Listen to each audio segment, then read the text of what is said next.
কই মা? তোমাদের মিঠু দেখি ক্যামেরার সামনে কথা বলে কিনা।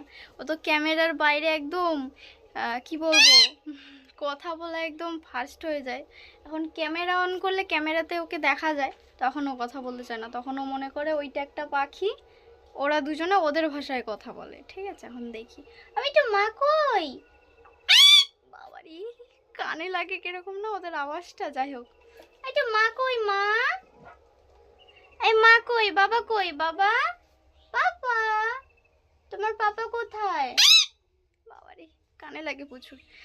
তারপরে এই তো পাপা কই, এই তো বাবারে খাঁচায় হাত দেওয়া যাবে না, যাই হয়ে যাক খাঁচায় হাত দেওয়া যাবে না। ছুঁচো ছুঁচো, দেখতে পাচ্ছ কি অবস্থা ওর?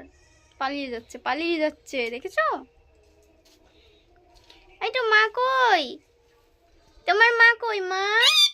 বাবারে ওর আওয়াজ প্রচুর কানে লাগে। আর দেখো এখানটা আমি ভিডিও করছিলাম, ভিডিও করতে করতে ও এত সুন্দর কথা বলছে, আমি মনে করলাম একটু ক্যামেরাটা অন করি, ওর কথাটা একটু ক্যামেরাতে ক্যাপচার করে রাখবো। ও ভগবান, ক্যামেরাতে ও নিজেকে নিজে দেখে চিল্লামিল্লি শুরু করে দিয়েছে।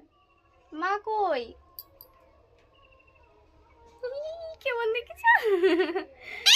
মা কই মা, বাবুর মা কই? উরি ভগবান,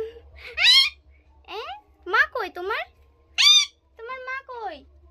তুমি না কথা বলো। ও বাবারে, হবে না হবে না। তোমার মা কই মা?